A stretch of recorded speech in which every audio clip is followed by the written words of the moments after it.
हरे कृष्णा कृष्णा कृष्णा हरे हरे हरे राम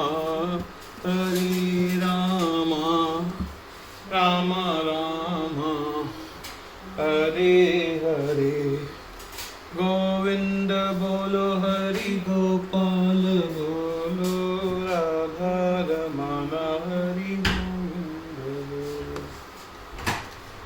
जय मेरे कान्हा जी। आज हम 9वें अध्याय के श्लोक 2 का अर्थ कंटिन्यू करेंगे। ऋषियों की संगति करने से नारद में भी भगवान की महिमा का श्रवण तथा कीर्तन की रुचि उत्पन्न हुई और उन्होंने भक्ति की तीव्र इच्छा विकसित की। अतः जैसा कि वेदांत सूत्र में कहा गया है, प्रकाशश्च कर्मण्य भयासात, जो भगवत भक्ति के कार्यों में केवल लगा रहता है वह स्वतः ही सारी अनुभूति हो जाती है और वह सब समझने लगता है। इसी का नाम प्रत्यक्ष या प्रत्यक्ष अनुभूति है। धर्मयम शब्द का अर्थ है धर्म का पथ। नारद वास्तव में दासी पुत्र थे। उन्हें किसी पाठशाला में जाने का अवसर प्राप्त नहीं हुआ था। वे केवल माता के कार्यों में सहायता करते थे और सौभाग्यवश उनकी माता को भक्तों की सेवा का सुयोग प्राप्त हुआ था।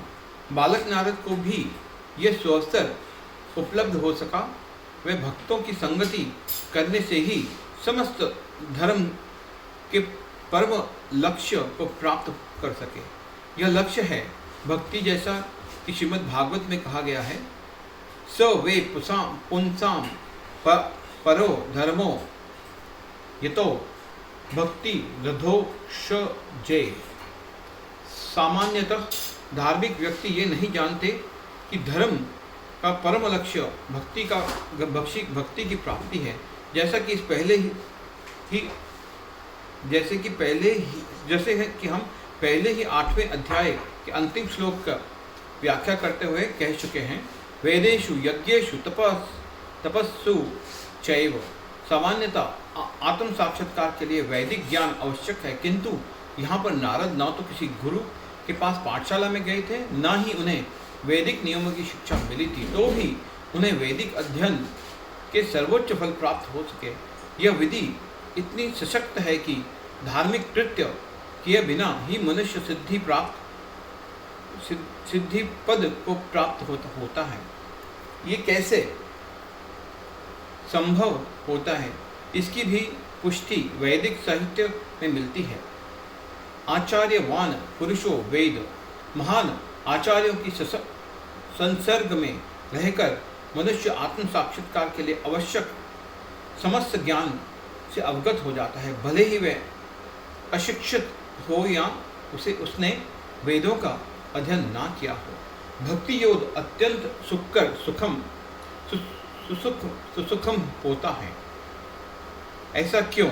क्योंकि भक्ति में श्रवणम कीर्तनम विष्णु रहता है, जिससे मनुष्य भगवान की महिमा के कीर्तन को सुन सकता है या प्रामाणिक आचार्यों द्वारा दिए गए दिव्य ज्ञान के दार्शनिक भाषण सुन सकता है। मनुष्य केवल बैठकर सीख सकता है। ईश्वर को अर्पित अच्छे स्वादिष्ट भोजन का उच्छिष्ट खा सकता है। प्रत्येक दशा में भक्ति सुखमय है। मनुष्य गरीबी की हालत में भी भक्ति कर सकता है। भगवान कहते हैं, पत्रम पुष्पम फलम तोयम। वे भक्त से हर प्रकार के भेंट लेने को तैयार रहते हैं, चाहे पत्र हो, पुष्प हो, फल हो या थोड़ा सा जल हो। जो कुछ भी संसार के किसी भी कोने में उपलब्ध हो या किसी व्यक्ति द्वारा उसकी सामाजिक स्थिति पर विचार किए बिना अर्पित किए जाने पर भगवान की वह स्वीकार है, यदि उसे प्रेम पूर्वक चढ़ाया जाए। इतिहास में ऐसे अनेक उदाहरण प्राप्त हैं। भगवान के चरण कमलों पर चढ़े तुलसी दल का आस्वादन करके संत कुमार जैसे मुनि महान भक्त बन गए। अतः भक्ति योग अति उत्तम है और इसे प्रसन्न मुद्रा में संपन्न किया जा सकता है। भगवान को तो वह प्रेम प्रिय है जिससे उन्हें वस्तुएं अर्पित की जाती हैं। हरे कृष्णा हरे कृष्णा।